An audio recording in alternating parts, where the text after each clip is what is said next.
what are your experiences with Spider-Man? Personally, Alright, when I Eli. put on the mask, I just transform. Alright, Eli, tell me. You gonna lay it on me?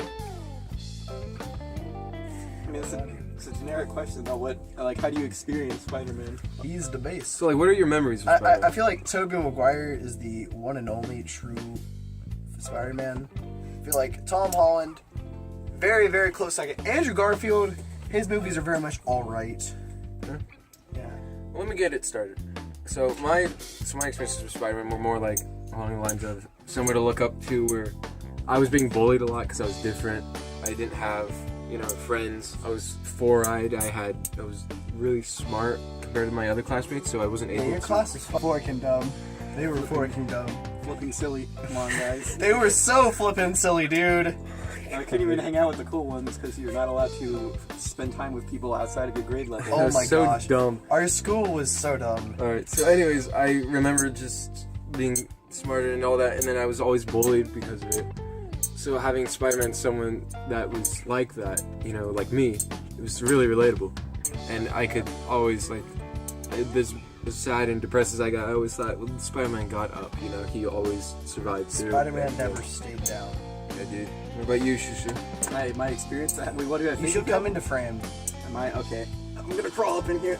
Get up Alright. in there. What are experiences like? What do I think of him? Yeah, like, What experiences do you have? Yeah, like, look what I Like, just, when- something I just shared, something like that. Something I grew up with Spider-Man.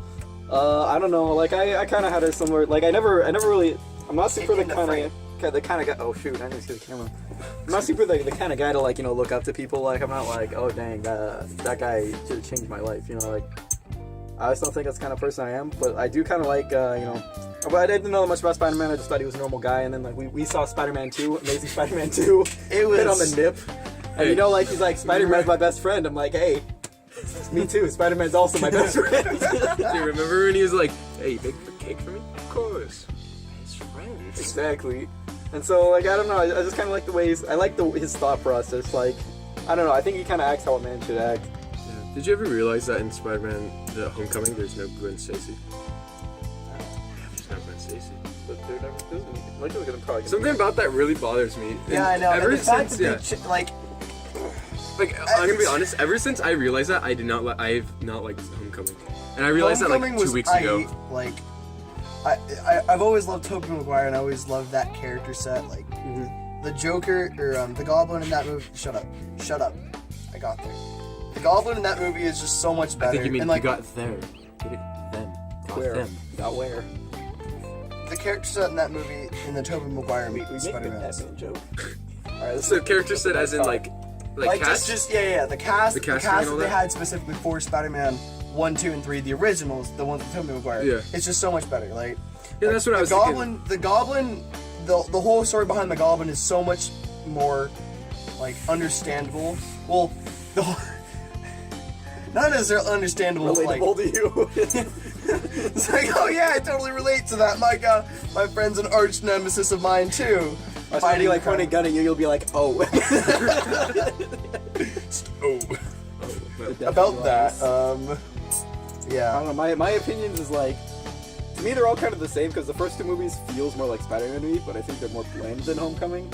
But Homecoming, it doesn't feel like Spider-Man to me. Tom Holland just isn't Spider-Man. No, Yeah, he's not. No, he's definitely a Marvel superhero, and ever since it's been bought out by Marvel, it's just been different. Spider-Man, the original Spider-Man is just different, and you can't really, unless we get Tobey Maguire back in the Spider suit. I don't think we're gonna get another movie like the originals. If you know what I mean. I mean, also, people wouldn't really even like Spider-Man that much if you didn't already have the fan.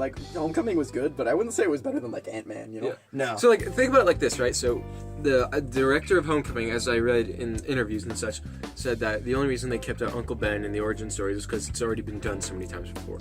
Yeah. So think about had Homecoming been the first one, it it could would've have been hated. Completely It would've been different. different. it would have been hated so So much. different. It's like you left Uncle Ben out, you made Aunt May hot, all Hey, these I got things. no problem with hot Ant-Man. I know, but I don't think they're the wrong moves. I just don't think they're the Spider-Man moves. Yeah. Yeah.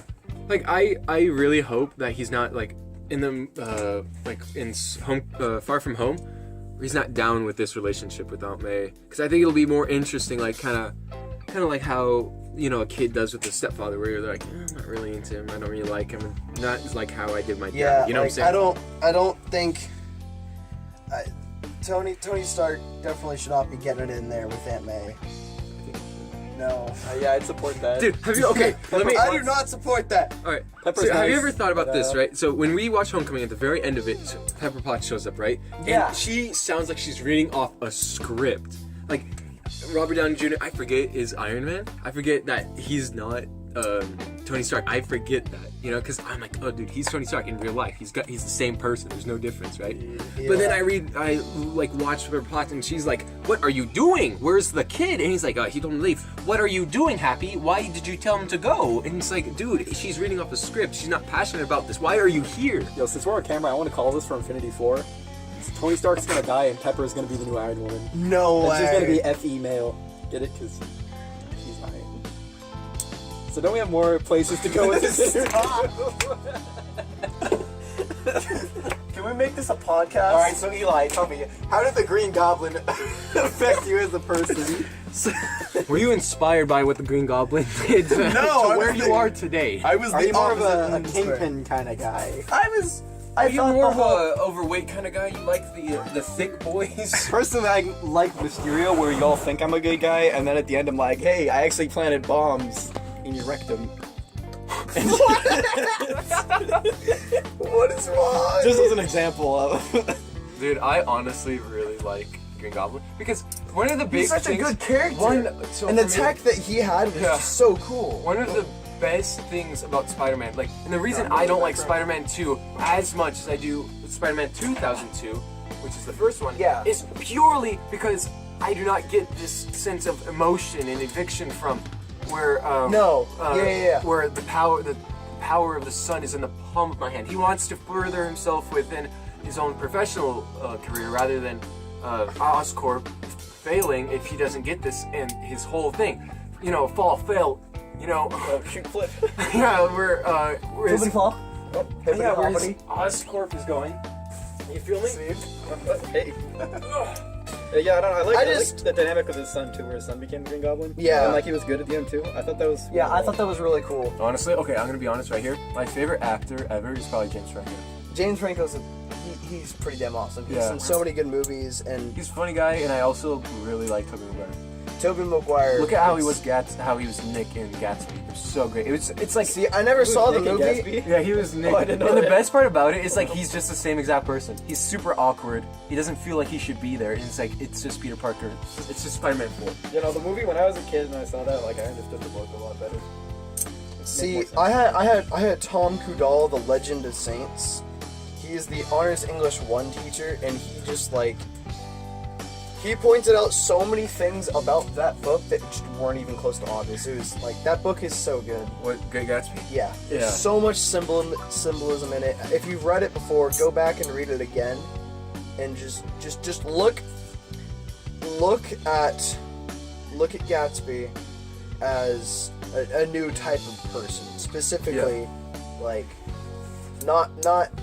no, I'm not gonna spoil it. You just gotta look at him differently. Look at him. Give me a hint.